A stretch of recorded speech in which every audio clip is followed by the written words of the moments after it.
welcome to Brain Chat. I'm Dr. Mitzi Joy Williams, your board-certified neurologist and MS specialist, and my mission is to engage, educate, and empower those affected by MS to become an active part of their healthcare team.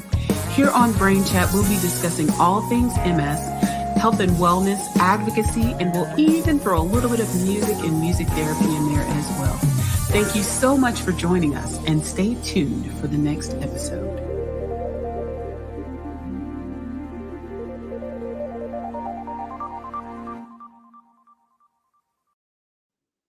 Happy Monday, everyone. It's Dr. Mitzi, your board certified neurologist and MS specialist, and I am so glad to be back with you all today on Brain Chat. I know it's been a couple of weeks, but we have been busy. So been doing a lot of traveling, been to Amsterdam, been to DC, been to Dallas, and now I'm glad to be back home and speaking with you about a topic that is extremely important with one of my good friends and super friend, Dr. Fatima Cody Stanford.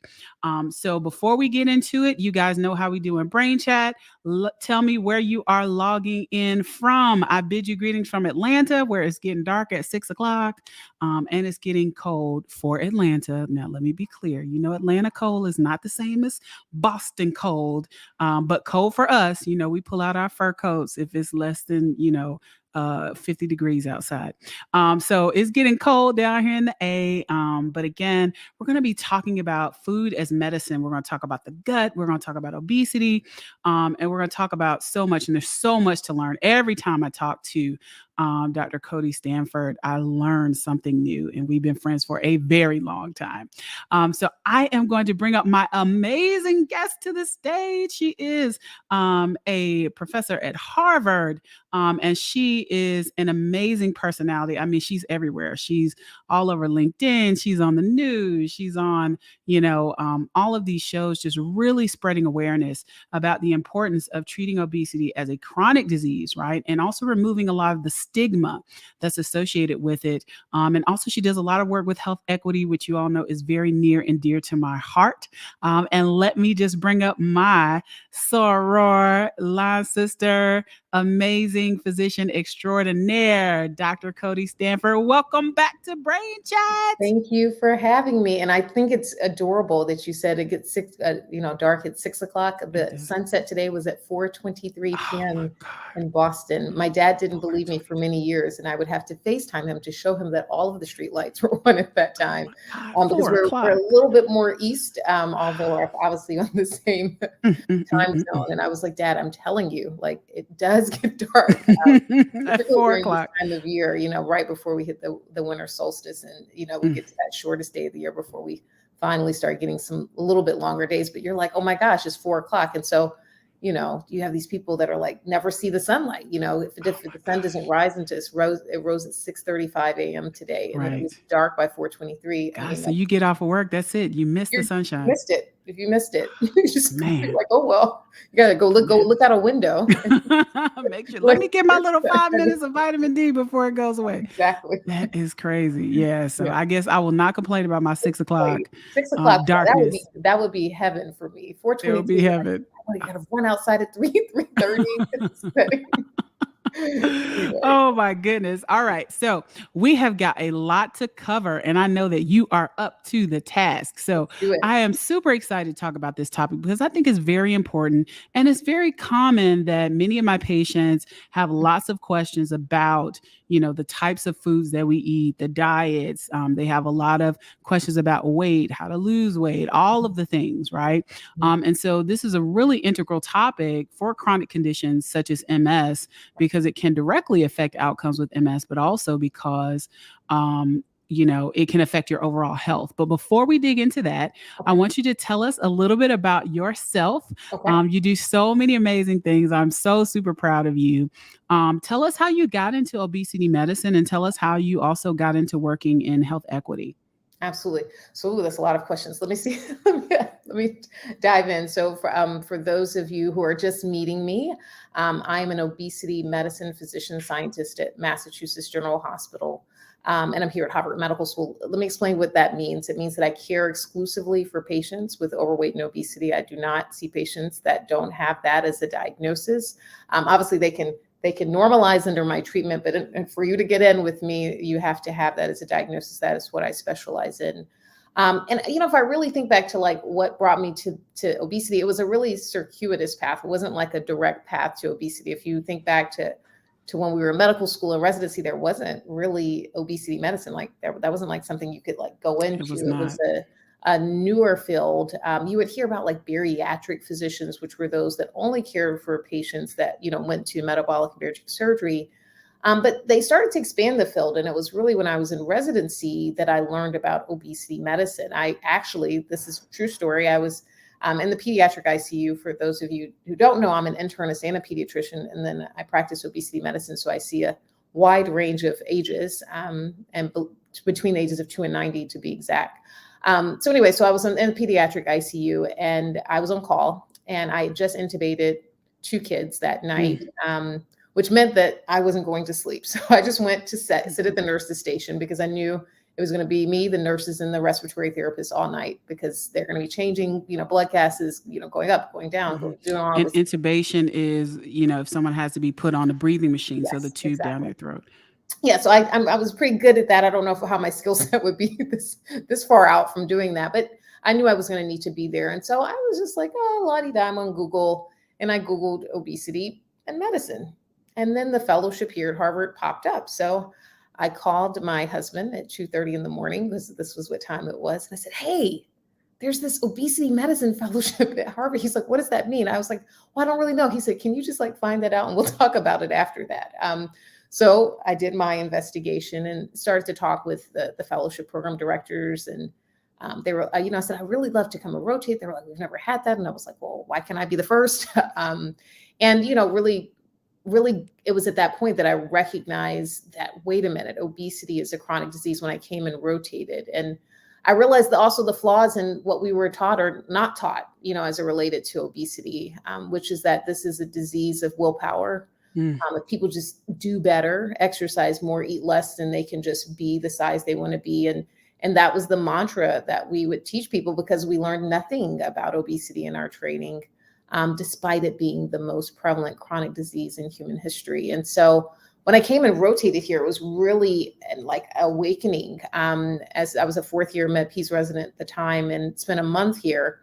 And I learned all about the brain and how the brain regulates weight. And so for you guys that don't know, obesity actually is a disease regulated by the brain. And so your brain is sending signals from your brain. You're getting signals from your stomach and your pancreas, your small intestine and your large intestine, is sending these signals back to your brain to tell you how much to eat and how much to store. Now, notice willpower wasn't in anything I just said. Nothing. Not at all. Not at all. And so the brain is getting signals about what to do. And there's different things that can cause it to signal weight, but there's 2 main pathways by which the brain regulates weight. The pathway that tells us to eat less and store less.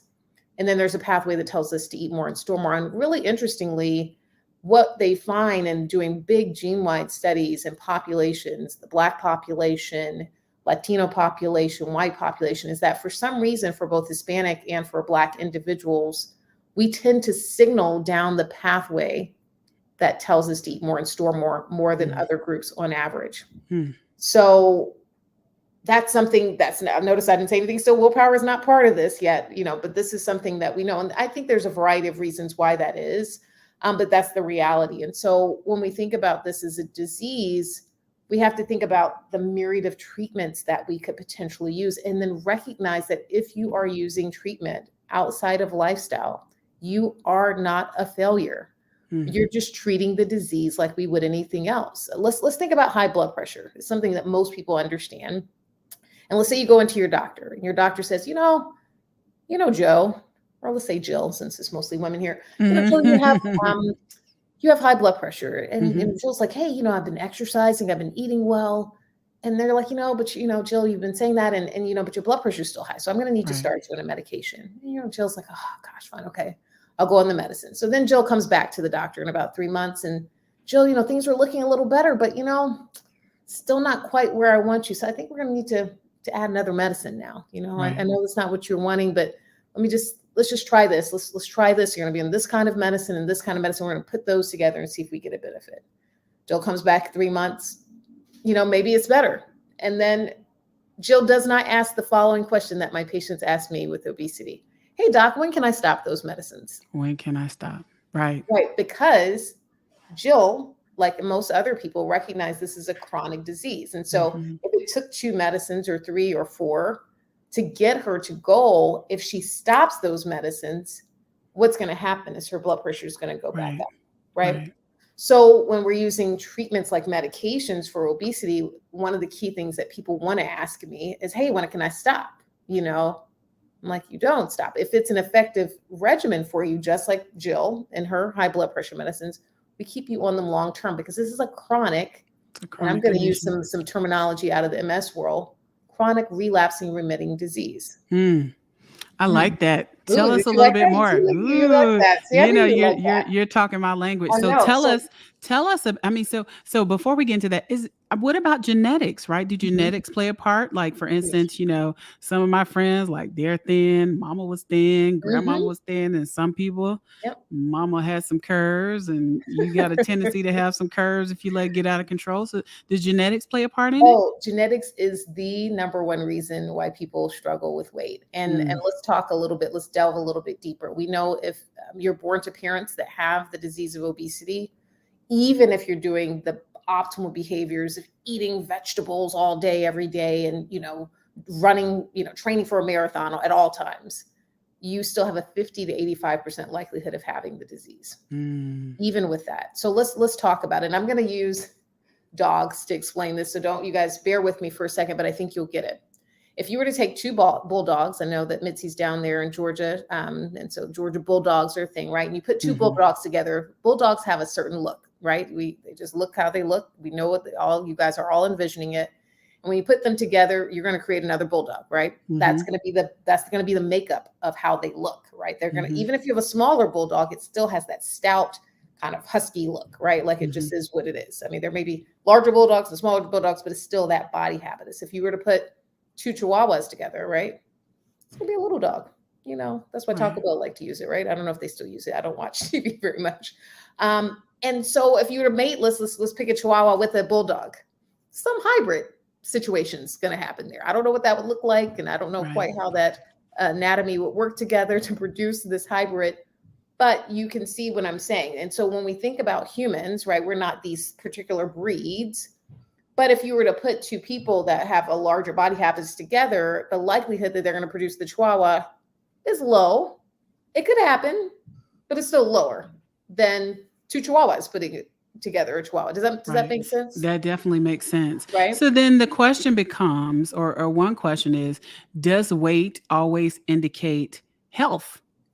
Right? Because there are some people who are physically thin, but very unhealthy. And there are some people, we know, of course, when you get to a certain size where you have difficulty with movement and things like that, it can be an issue. But, you know, obesity is very wide range. You know what I mean? Even when I thought I was skinny, I was technically obese, you know. So does weight indicate health? So I would say yes and no. And let me explain what I mean by that. I think that weight helps us to look deeper.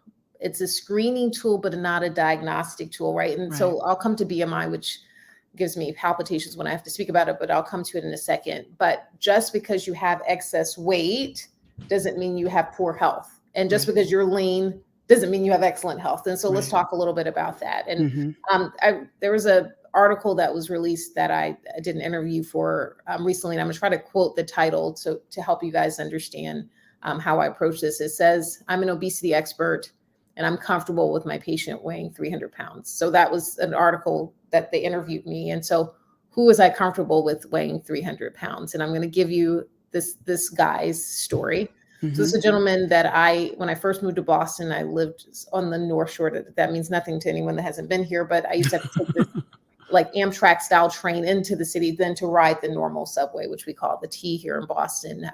So every morning at 7:13 a.m., I would get ready to get on this train and stand against people, like, kind of balancing on my way into Boston. And every single morning I saw this train conductor. And this train conductor was a gentleman with very, very severe obesity. But he was moving up and down the aisles. He'd be sweating profusely, climbing things, doing all this stuff, taking tickets. And as a first-year obesity medicine fellow, I was like, this is like my dream patient. Look at all the stuff he's doing. He's obviously retaining this weight. It's not like he's just sedentary. It's not like he's not doing things. It's something else. It's something more than this. But I thought it would be a bit presumptuous of me to hand him my business card. So I did. Right. But I watched this. I observed. I was a passive observer every single day on my train into Boston. Fast forward about 5 years, and I walk into my office, and who's sitting there, you guys? There he is. The train conductor. So I walk in, and I'm like, oh my God. And I'm literally like this because I get excited about these things. I was like, you're the train conductor. Oh my gosh, you take the train and you take this and this, blah, blah. And I'm like going on and on and on and on. And he's kind of looking at me like, what is this doctor doing? Should I be scared? I'm so excited to see this guy. I'm like, I said, this is so great. You don't understand. You're my dream patient. I've wanted to see you. And he's kind of like, how? So anyway, so he's like, kind of heightened, but I guess like in a pleasant way, but still this is bewildering, right? Like a doctor super excited to see me. I passed a woman when I came in the door. I knew this was a male patient. There was a woman sitting closer to the door. Not that I ignored her, but I knew the patient was who I read on the chart before I, came in. But then I do redirect my attention to her after I finish exclaiming how excited I am to see him. I will tell you his weight when he first came to see me was 550 pounds. So I turned my attention to the woman that's sitting there, who's a woman that's older, definitely than he is. He was in his mid 40s. And I realized that this is his mom. His mom. Okay. So this is an able-bodied, cognitively intact, which means that he has full capacities. What 45-year-old man brings their mommy to the doctor? The mom is crying. She says to me something that really resonates with me to this day as I still see and take care of this patient. He says, Dr. Stanford, you're the first doctor in his life to ever be excited to see him. And so she's crying. And now I'm going to start crying, you guys, which I don't know. It's not going to do well with my makeup here. But she has had to, she was brought to the doctor to see me, to convince me that he eats well, he's active, he does all these things. But I had already seen this, right? Like I had seen this as I was standing, against the train or, shifting. I saw this with my own two eyes. So she didn't have to convince me. I knew that.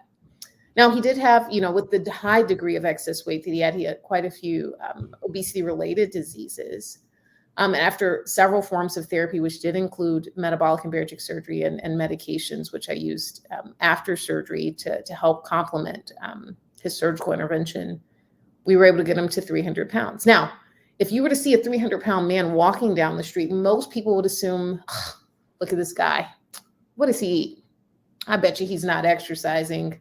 Oh, he's just let himself go. All these things that all these assumptions and when stereotypes. Look at his metabolic profile and see that his blood sugar is normal. He has no high cholesterol. He has no diabetes. He has no sleep apnea. These were some of the things he came in with, but no longer has them at 300 pounds, which is about where we've been able to get him to stabilize, 302, 305, But keep in mind, our starting point was 550 pounds. So you never know where somebody came from. So you can't make that assumption because you never know where they started or what their starting point is. Right. Wow. But let's look at this, right? So at 300 pounds, which is 250 less, right, than where we started, in case you guys weren't doing the math, we have a much healthier and a very healthy individual who does carry some excess weight in terms of his body habitus, but his health overall is really quite optimal.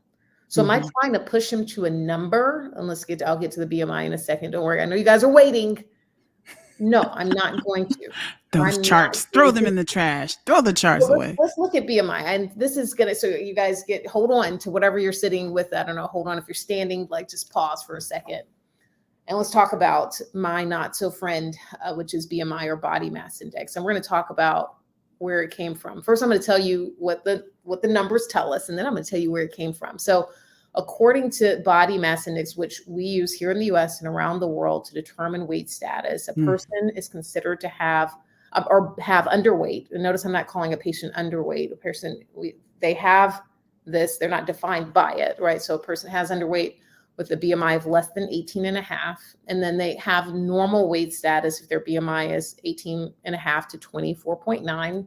And then we get into those that have overweight, which is a BMI of 25 to 29.9. And then we get into those that have obesity. And we have mild, moderate, and severe obesity, or what they call class 1, class 2, and class 3 obesity. And mild obesity is a BMI of 30 to 34.9, moderate, a BMI of 35 to 39.9, and then those with severe obesity, a BMI greater than or equal to 40. All right.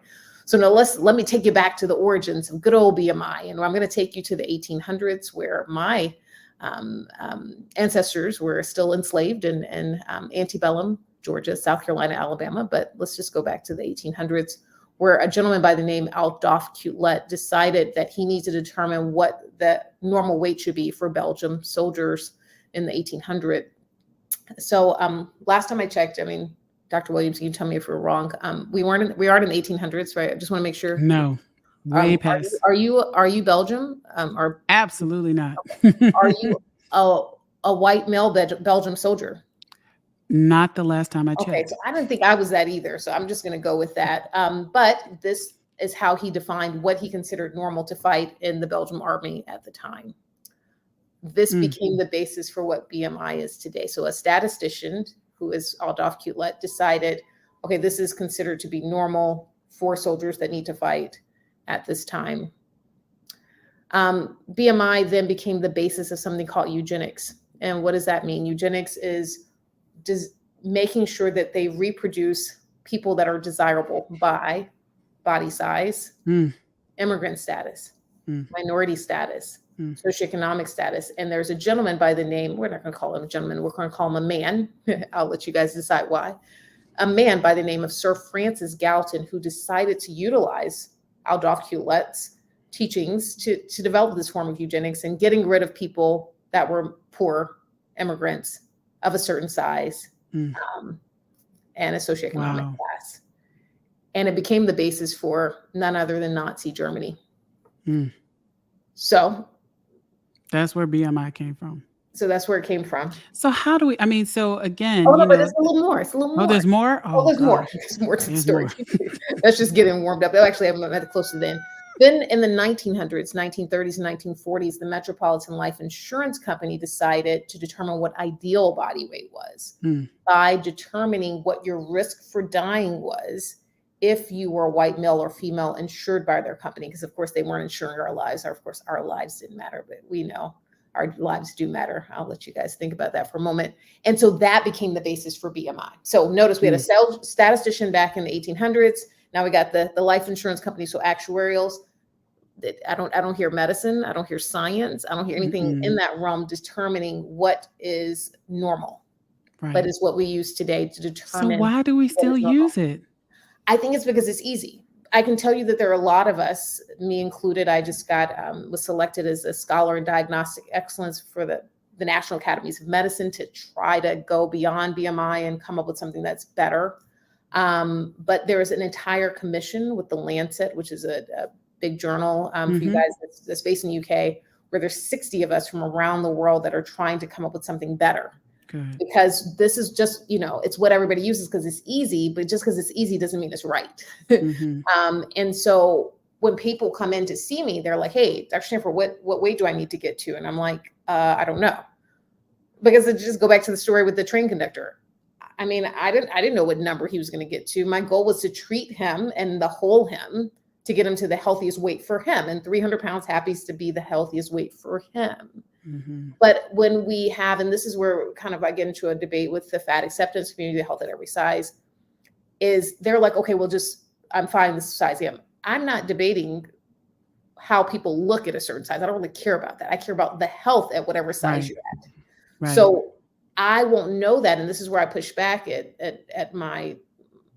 the people that were in that community, because they're like, well, just leave me alone, but, I'm upset about my diabetes. And you're like, okay, well, for most people that have type 2 diabetes, is caused by obesity. So we can, you can say we're going to ignore this, but then we're ignoring the thing that probably caused your disease to begin with, because people I think a lot of the issue is because the metrics of evaluating it is this BMI, right? Where a Right. patient comes into the doctor and they're like, hey, you have obesity, you have severe obesity. And you're like, okay, well, what does that mean? And nobody really does a deep dive to say, like, how does that disease affect Exactly. you as an Exactly. individual? And so Exactly. the spectrum of my patients in terms of the size they are is pretty broad. And, my goal is, I told you, to treat for health, not to treat Mm-hmm. for them getting into whatever bikini. I don't really care about that. I mean, maybe they Mm-hmm. care about it. That's not what that's not my end goal. My end goal Right. is getting you to the best health, not the best weight. Well, if the best weight for your health, let's look at it Right. that The way. best weight for your health. The best weight for your health, which is Right. a very much a different thought process than most people have, and what you'll encounter in most doctors' offices. That's not how we learned it. We Right. learned this is the number. Right. This is the number. This is the cutoff. Yeah. So This is let's where so you need to let's be. so that's really kind of bringing up, a lot of what we talk about with MS, how Mhm. everybody is different, right? Right. So I can't look at that person, or I always say, and this is probably a bad analogy when we're talking about food, but sometimes I say everybody's like Kentucky Fried Chicken. We've all got our own secret recipe, right? So maybe we That should is be talking funny. about That is a fried chicken. Southern We talk about eating reference. healthy, but the gist of it is Yeah. every person's what their good health looks like is not necessarily based on a chart. It's based on that person. It's based on the other conditions they have. It's based on when you're seeing improvement in your health overall, and not necessarily a number on a chart that was Right. created in the 1800s for soldiers in Belgium. So let's switch Yeah. gears a little bit, right? Yeah. And talk a little bit about, the title of this is Food as Medicine, right? So Mhm. certainly we talked about how the brain impacts weight. Mhm. We talked about how, obesity is a chronic disease. It's not just about willpower. Right. But also in some cases, the things that we take into our body do affect things like our weight, right? I tell people, I get a common question, Dr. Mitzi, what should I be eating? Mm. And I usually say 9 times out of 10, when we put it in our mouths, we know if you should be eating it or not. That cupcake versus, that nice salad Yeah. that's not slathered in dressing. You know what I mean? Yeah. So it's not necessarily a matter of willpower, but, Yeah. many of us weren't taught how to Right. eat Right. proper, well-balanced diet. Like I didn't touch a Brussels sprout until I was well into my 30s. Oh, You know really? what I mean? So That's and funny. even as a doctor, Yeah. in medical school, we talked about nutrition for Yeah. like 2 weeks. So we're That's not more than taught most these people got. things. Yeah. So when people are kind of on this journey and saying, okay, I've got this chronic condition, whether it's obesity, whether it's MS, or maybe MS and obesity, where do I start? Right. Right. Yeah. So what kind of Recommendations. Yeah. practical advice or tips would you have when we talk about the things that we take into our body affecting our overall health? Yeah, so this is a really great thing, and obviously people want to ask me about different diets and stuff like that. But All the time. All the time. let's not focus on that. I want to focus on what I tell my patients, which is not putting them on a particular diet, but tailoring the foods to fit them. But there's some Right. key principles. We want lean proteins, Mm-hmm. whole grains, fruits, and vegetables to be the predominant source. And then how do you know what that should look like? If it looks like it looks in nature or close to that, that's what we should be eating. Really simple. So, for example, fried chicken, not quite how it looks in nature. Not at all. Right? Or, Cheez-Its, which I hate. I know a lot of people love Cheez-Its, which is My why the kids airlines like to give love them. Cheez-Its. I hate Cheez-Its. I hated them when I was a kid. They My love my Cheez-Its. paternal grandmother tried to feed my sister and I Cheez-Its and goldfish, and we were like, she has Oh, they lost her love mind. goldfish. I don't know what they putting in goldfish these days, but I cannot keep them away from goldfish. I can't see. That's one of those things that if it was on the shelf in my house and there was like no food left and I was gonna like starve, I would rather starve. That's how much anyway, that's just you can understand how much I don't like them. But anyway, so let's just look at that. It doesn't look like anything in nature, right? Nothing in nature looks like that. So if it doesn't look like it looks in nature or close to that, it's probably not as healthy for us, which means it's processed. Now, everything is processed when we freeze it, bake it, boil it, etc. That anytime we alter the food from its natural thing, that's processing. But we're talking about highly processed. Mm-hmm. So processing, because we don't want you eating the chicken raw. Like right. we don't. Yeah, right. Exactly. It's called salmonella. We Yes. don't. Let's be clear. Yeah, let's be clear. Don't So eat the highly chicken raw. processed, right? So when we take that chicken, we put it in flour, we batter it, we put all this other stuff, then we dip it in oil, then we, that's we're like taking multiple steps beyond like where it was intended to be, for preparation for consumption. And that's, I think, an easy way to think about it. For many people, like I think even you said yourself, and I appreciate you saying, you and I looked at a Brussels sprout until you were in your 30s. A lot of people aren't familiar with vegetables or it wasn't part of what they were raised. My parents run a food pantry in Atlanta, and they have for 25 years now. And one of the things they've been fortunate to get for many, many years, they're fresh fruits and vegetables, which they're able to give and supply to those that come to the food pantry every week. But do you know what happens when they give out these fresh baskets of organic fruits and vegetables? Is that when they leave the church that they run this pantry out of, they see these fruits and vegetables scattered along in the parking lot. People don't know what to do with them. They don't know what is even something as simple as corn on the cob. Some people have never seen corn on the actual cob. They're like, well, why is this here? And you're like, that's where it came from. But they've never seen it because they've always had it in a can. And they were like, what is this? I don't understand why this is this looks like corn, but why is it like that? You're like, okay, what am I supposed to do with this? Really basic. Or let's look at, if you happen to be food insecure, which means that you don't necessarily know where that meal is coming from, and housing insecure, if you wanted to prepare that corn on the cob, like how are you going to do that? Maybe you're living in and out of a shelter. You can't, you're going to go store that, like in you're with your goodies, and hey, I'm going to go and make my, corn on the cob. I mean, I'm just using corn as an example, but a lot of the things they've never seen. And then they're like, well, how am I going to do anything with this? Like, what I'm going to do, take my Swiss chard and take this to the shelter? Like, we're chop that up. So there's a lot of things that go into this, but let's look at, for those of us that have our food secure, we have to expose ourselves to this kind of rich diversity of fruits and vegetables that are there. There are certain things that I don't think were there when we were growing up, Mitzi, like, or Dr. Williams, like kale. Where was kale? Like I didn't see never kale. Touched the kale everywhere until I was grown. Where was kale? I mean, kale did not exist. Kale just popped up out of the blue, and it's like now in everything. It's everywhere. It's like kale. Oh, okay. Oh, that's where new. was like spaghetti squash? I don't remember that. I ate, yellow squash, but I never ate. What was this spaghetti squash, you guys? I didn't know. And when I did eat it, it was cooked to death. Like it was just dead. It was just soupy and as close to nature. And a lot of that takes some time. A lot of people assume that if it's close to what is in nature, it's not going to taste good. But we have some lovely seasonings and things.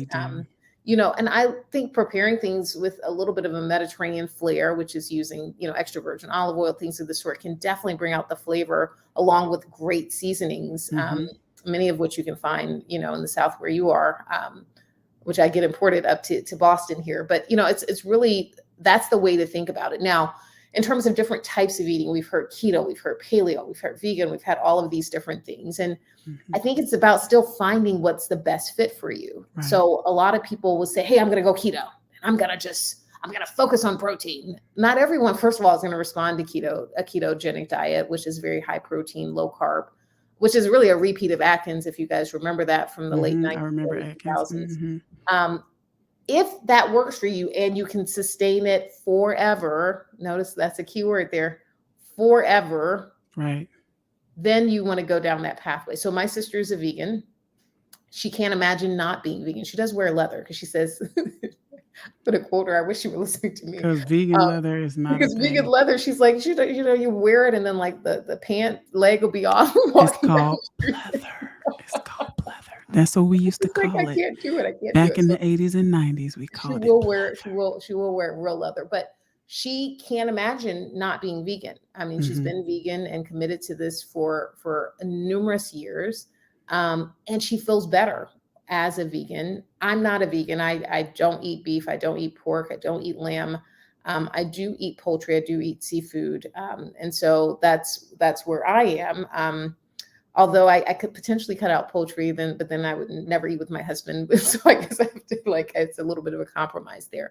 But let's look at the differences in us. I mean, I feel very comfortable where I am. She feels comfortable where she is. Neither of us is trying to influence each other to be the other way, because you have to be able to sustain it. So when someone decides, hey, I'm going to jump on keto, Are you ready to commit to this lifelong? And if you are not, you guys, don't try it, whatever it is, because you will, on average, most people will lose initially. But the brain is so smart, you guys. It will bring you right back to where you Right started. back to You where know you what it'll were. do? It'll even add 5 or 10 It'll pounds. overshoot.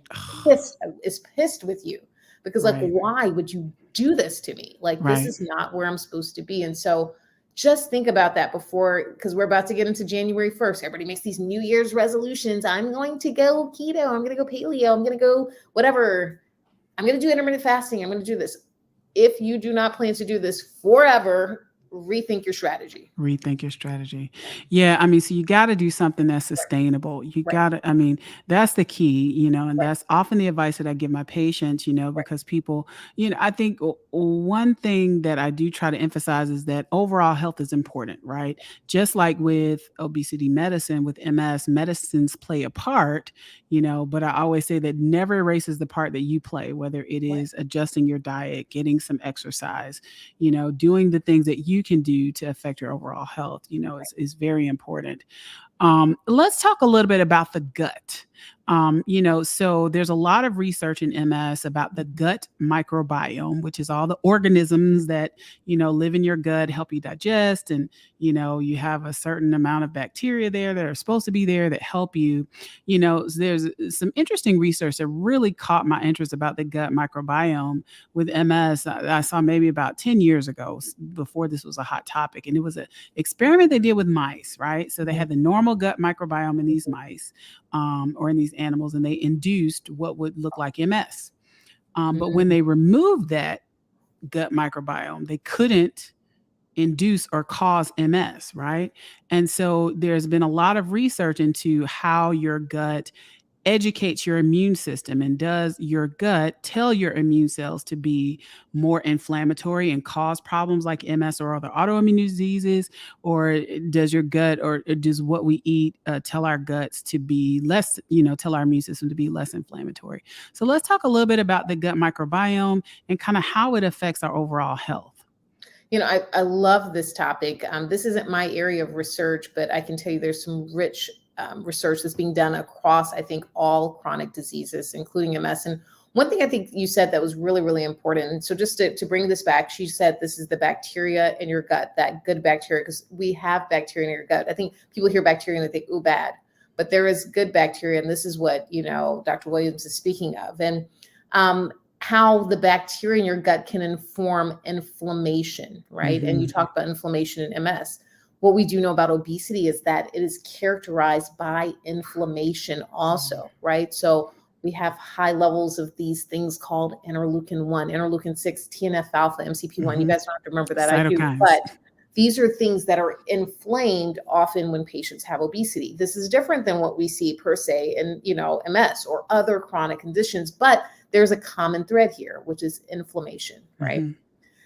Let's talk about what we see in patients with obesity versus those that happen to be lean, is that we see actually different bacteria, different species within the gut of those that are lean versus those that have obesity. Interestingly enough, there are a few things that can change the gut microbiota. What does it look like? Metabolic and bariatric surgery. We don't know why. We don't know how. But we have no idea. But it somehow changes the microbiome for many individuals. We also have done studies here at Mass General. These aren't my studies. Like I said, this isn't my area of research, but I know the people that do this research, where they take the bacteria out of gut, so basically stool, feces, whatever tool you want to use, out of patients that are lean, and place it into patients that have, so like a fecal transplant. Exactly, a fecal transplant. And what they're finding is that they can repopulate the gut of the individual with obesity, and we see often weight shifts. But without them doing anything, we're introducing these new elements that we learned this from kind of C. difficile. So you guys, C. difficile or Clostridium difficile is this bacteria you can get in your gut that's not good. And for people that are really resistant, they have to do these fecal transplants to repopulate their gut to be better. And so kind of, anecdotally, like a lot of things in medicine, they start learning, wait a minute. Okay, wait a minute, this person gained weight, but Okay, well, oh, so what they started to do is they started to notice it to do fecal transplants. They started to do size cutoffs. I mean, they were using BMI because they didn't know any better, but oh, we're only going to transplant from these individuals because we don't want to cause weight gain getting the feces from an individual that has obesity and repopulating their gut with something that causes them to then struggle with excess weight. So, this really speaks volumes to what the bacteria in our gut tells us, what it tells the body to do. But I think it's bi-directional communication. I think the brain is communicating with the gut is communicating with the brain. There's this constant back and forth. And our diet can have some impact, right? So if we're, kind of with highly processed foods, right? Chips, potatoes, fried foods, et cetera, those things can tell our gut, let's repopulate with kind of this not so beneficial bacteria over time. It wouldn't happen like with one meal. Like, I mean, all of us are about to go into Thanksgiving soon, right? And there's some things that I'm sure don't not eat Thanksgiving dinner. Yeah. I mean, I will be eating Thanksgiving dinner. My family, I get the privilege of flying into Atlanta for a great cooked meal. And so, yes, like one meal. But what ends up happening, and one of the reasons why we often see this weight gain during the holidays, right, is that one meal becomes the second meal, which becomes the fifth meal, which becomes the 10th meal. Next And then we week go, and then we go meal. to the parties, right? Party. And then you get a plate from every place you go. Yep. And then you take it home. So you got that, and you got that, and you got that. Can't find any place in the refrigerator. You guys know what this is about. And then you go into the next party, and then you go into the Christmas, right? Like if you celebrate Christmas or whatever holidays you might celebrate during that time, Hanukkah, et cetera. And then you got more and more and more food. And then you got New Year's. And then you're like, okay, I'm going to lose weight. So after I've been overeating for like a month and a half. Right. So, I mean, the thing is, I want people to enjoy themselves. And I people are always afraid to invite me to parties or to anything. So they're like wondering what I'm going to say about what everybody's eating. And I don't comment, I promise. But the thing is that we're human. Right. And even the most perfect human in terms of their diet is going to have times when they're not eating the quote unquote best thing for them. Right. Maybe something they desire at that time. Maybe they really had a craving for this piece of cake or whatever it is. And I think if it's a piece, it's fine. If it comes the whole cake, then we got a problem, right? So it's about moderation and making sure that you don't deprive yourself. Because often what people do is they're like, I am not going to eat. I really want that donut, but I'm not going to eat donuts. And then you eat 10. 4 weeks, you don't eat donuts. But then you get exposure to the donut and then you eat like a dozen. And you're like, okay, wait a minute, we could just have that one back then, and then because you have this craving that builds up. And I just want to be mindful of that. There are some of my patients that tell me that for them, it's an all or none. If they get just one taste of it, it kind of sets them into a spiral. And so you just have to listen to your bodies. But going back to this gut, the gut is important. The gut is really becoming a major focus for chronic diseases, MS, obesity, et cetera. And I think as we continue to unravel the story that is the gut microbiome, we'll continue to learn how we can potentially play a better role in the gut microbiome. But I think it starts with us and looking at our diet quality, and stress. Yeah. Mitigating our stress can have some huge impacts on the gut microbiome. Yeah, I mean, extremely important and very fascinating, very fascinating work that's being done. I always first say, particularly to my patients, there's nothing that you did, right? So we know that the gut, can affect inflammation, but there's nothing that you did to cause, a disease like MS to come on. But once you have it, it's important for us to look at all the different ways that we can combat, particularly with comorbidities like obesity, because they can affect a person's risk for MS, but also can affect their outcomes long term. So, this is really an extremely important topic. So we're getting close to our end of time. I knew this was going to go fast because we have such great conversations. Yes. But let's talk about practical tips, right? So for that person, who's thinking about, okay, now I've got this chronic condition. I've been diagnosed with MS. I want to do everything that I can to optimize my health. How accessible is it? Should everybody see an obesity medicine specialist, or, kind of where do folks, kind of start to gain their footing? Nutritionists, dietitians, right? Like where do they start to begin to learn about how to improve their health and the things they eat? Well, first of all, the first thing I want you to guys know is obviously obesity is a disease. So when we recognize it for the disease it is, then we take a lot of the blame away from ourselves. And we begin to recognize that this isn't just a matter of willpower, that this is a disease, that there are evidence-based treatments and therapies that are there. The problem is that only 2% of the people that meet criteria for bariatric surgery in this country actually get it, and only 1% of the individuals that meet the criteria for medications in this country for obesity are on them. So 3%. Why is that? I think it's multifactorial. I think that we didn't learn about obesity in medical school. So people weren't learning how to use these medications. On day one, we started learning how to use high blood pressure medicines, right? We learned how to start using medicines for diabetes. We learned about other chronic diseases, but we didn't learn about obesity. We learned that that's just something that people need to do on their own, right? And so that may have been what you've gotten from your physician, and unfortunately, so many of us, 79 to 90% to be exact, based upon which study you're looking on, have significant weight bias. You may have encountered something where your doctor came in and said something that was not so nice. We're going to call it that. You can interpret however you would like. And it's not just doctors. All healthcare providers have high levels of weight bias and stigma towards the individual. And so what that does to them, if you're listening and this happened to you, is you're like, hey, I don't want to go see a doctor or this kind of person, because whenever I go there, they discount what I'm telling them. I'm trying to get help, and they're telling me I'm doing something wrong and placing all the blame on me. And so if that's been your experiences, I want to apologize on behalf of whichever doctor or advanced practice provider you saw, but continue your journey. If you have never tried lifestyle and behavioral therapy, that is always, a good place to start, looking and evaluating what's around you. And it's not just the diet and exercise, but we want to focus on what those things are, right? Let's go back: lean proteins, whole grains, fruits, vegetables, whatever you choose, sustainable over the life course. Optimizing physical activity. You don't have to do the same activity that I do or Dr. Williams says. It's about what you want to do that you enjoy and that you'll do long-term. Here again, like if someone told me that skiing was the activity that I had to do, I would fail miserably because I hate skiing.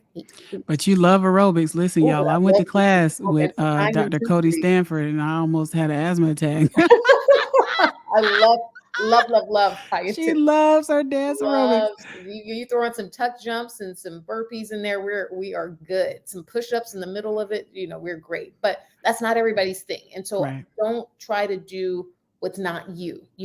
Do what you do, because what you do is what you're going to get up and be excited to do the next day and the next day and the next day. So those are key things. Let's look at stress. Stress is huge. And what we do know, that the group that's known to have the highest rates of obesity is Black women, right? If you look at these BMI, 80% of us have either overweight or obesity. Those are very 80%. 80. Wow. Right?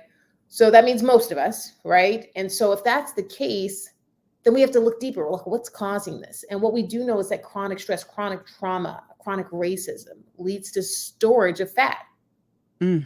Right? So we have a lot of isms against this. We have this gender issue, right? We get this gender, we're women, then we're Black, then, we're a minority or racial ethnic minority. And when you put those together, you got the gender bias, the race bias, the weight bias, and you smush those together, you can imagine that what our experiences, our lived experiences, and just our day-to-day life, regardless of who we are, whether we're a doctor, a lawyer, a custodial worker, whatever, is just going to be higher than others.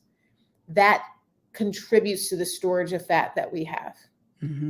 That retention of that stress and that trauma that we experience. And the Black Women's Health Study was the first study to really show that link between racism and excess weight in Black women.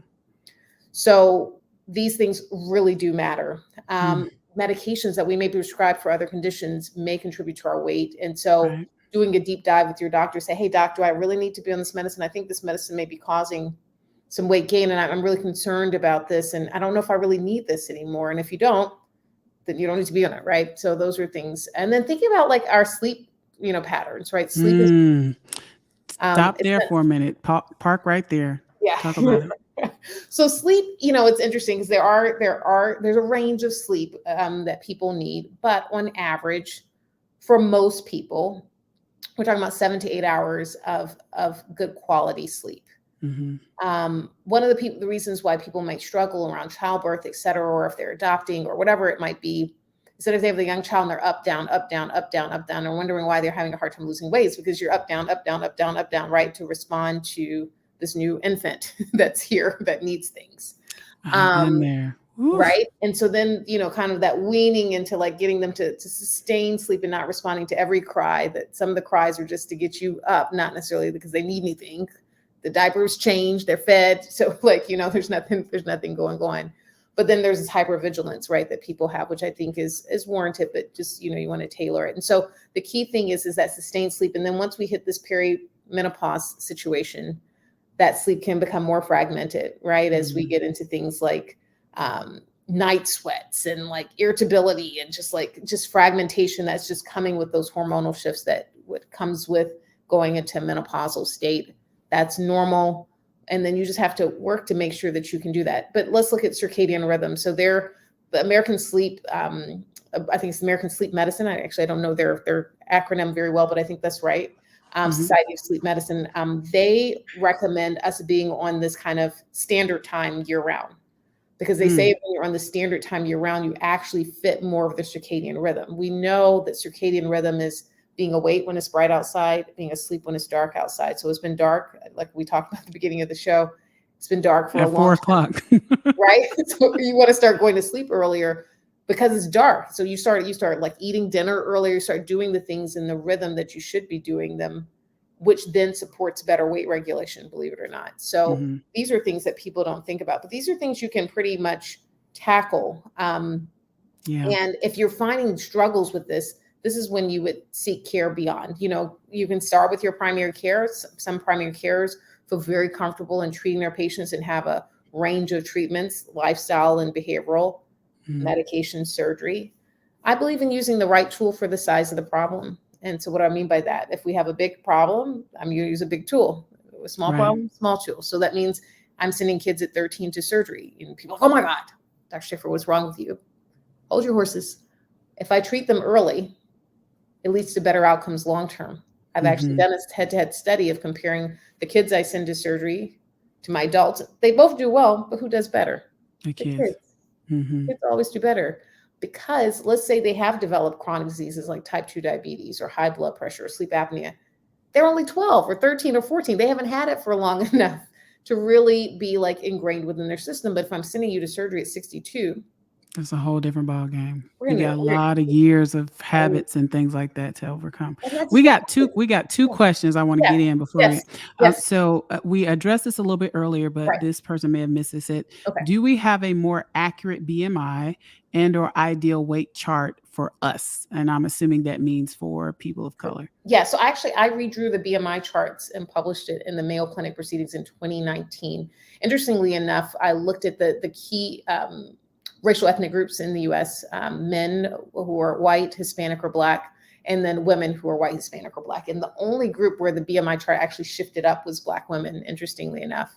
And we were looking at that in relation to chronic diseases like high blood pressure, high cholesterol, and diabetes. And so our BMI on average shifts up to about 31, 33, somewhere between 31 and 33. Can be normal for us. Which is normal, if you guys remember 30 and above was considered to be obesity, but for Black women, it's actually a little bit higher. But let's look at how close those are. 31 to 33 is still not like significantly higher. It is definitely higher, but that's why I don't use BMI as my go-to. I think it's one of the things I can look at. Waist circumference, which we haven't talked about, is a really great thing to look at. And what we do is just take a basic tape measure. You can get it out your sewing kit, because we all have those sewing kits. And you just use the tape measure on the inches side. Use your belly button as a gauge and just measure around the circumference. Our target for women is 35 inches or less. And for men, 40 inches or less. The reason why that's a better proxy is because where we carry our weight matters. When we carry our weight matters in our hip, buttock, and thigh region, that's really good for us, you guys. That's actually good. gluteal femoral adiposity, which means gluteus, or Junk in your trunk. femoral, which So it's means better to have junk in your trunk yes. than to have So when we start carrying that in our midsection, whether it's Mhm. right beneath the skin surface or surrounding our organs, that's not great for us. That's It not as actually leads good. to a poor metabolic health profile, so higher rates of fatty liver disease, diabetes, heart disease, et cetera, because this around the organs. Now, something I didn't note that I often will try to bring up, particularly amongst our majority colleagues, is that white individuals are actually more likely to have more fat around their organs.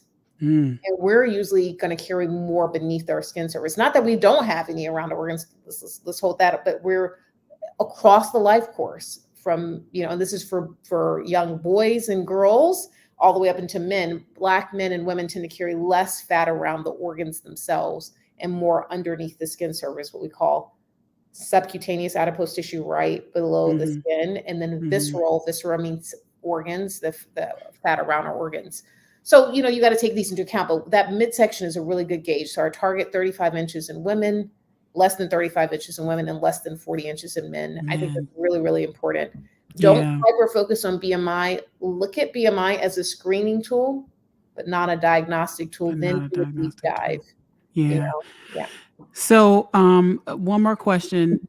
Is plus size becoming normal for some people? So I think you touched on this a little bit earlier about how, we're looking at overall health, not necessarily, weight and how someone looks physically can be, kind of a gauge, but it does not necessarily indicate overall health. Right. So, it's not that plus size is becoming the norm. I think we're just becoming more aware that there isn't a one size fits all, right?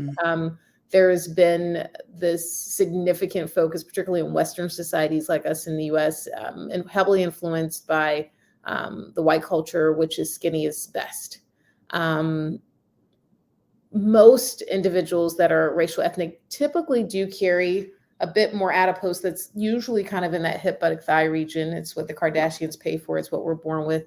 And that's not a bad thing, right? But it's when it becomes, significantly above that, and it really relates to our health status is when we become concerned. When it becomes a problem. I think the key thing is that if you're lean or if you're a person that carries more excess weight, I don't care who you are. We need to do a deep dive and not practice what I call street corner medicine, which is looking at an individual and assuming you know about their health because they're lean, ooh, they must be healthy. And because they're a larger person, ooh, they must be unhealthy. Right. Because what you also notice, and I want you guys to pay attention to this when the summer rolls back around, I want you to pay attention to what people are carrying in their hands as a beverage on average when you're walking around the city, or whatever city you might be in. Often the people that have a larger body weight are almost always carrying water. And then those people that happen to be really lean, they may have their milkshakes. I'm not saying that this is not what they may have at some point, but if you look at what people are carrying, so this assumption that, oh, they're only drinking bad things, and these lean people are only eating, kale smoothies, is completely wrong. Completely wrong. I like to bring up my husband, who I've been with will be 29 years in April, and I know. is a lean individual. Yes. And he loves his sweets, cakes, cookies, pies, donuts, etc. And he can eat them he can just eat them. There are many times when our doorbell rings at 11:30 p.m. Eastern time, where he's having apple pie delivered. I could see that. I could definitely see him doing that. This is not a rare occurrence. This is not I could definitely see that. And then, it's just how he is.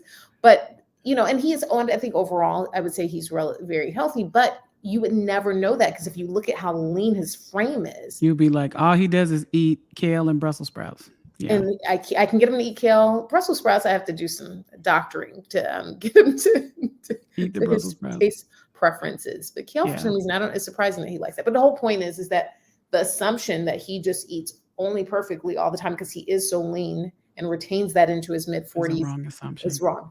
Okay. So we got 1 minute left. Tell the people where to find you and any parting words.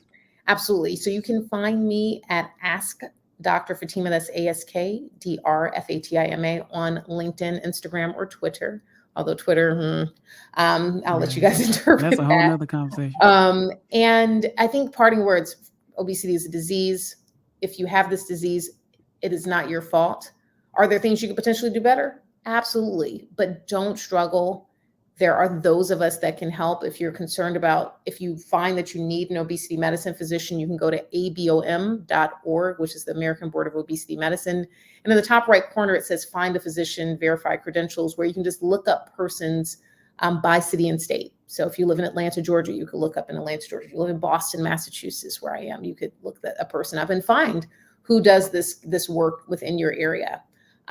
Don't worry about if you don't have a good fit with that person, find someone else. I always tell my patients, if you don't want me to ask about exercise, I'm not the right doctor for you, because I will bring it up. And that's okay. If you need to find someone else, that's okay. I want it to be a good fit, because this is a chronic, relapsing, remitting disease, right? Wow. And so you want someone that's going to treat you over the life course. I love it. I love it. Thank you so much, Dr. Cody Stanford. Amazing conversation. I think we're going to have to split this up into two, and somebody already said they're ready for part 2, part 3, really? And part 4. And part 10. And part 10, because we could talk about this forever. But thank you so much for your knowledge. I learned something. I hope that everyone learned something. And we will see you all again for Brain Chat in a couple of weeks. Have a wonderful Monday, everyone. We'll talk to you soon.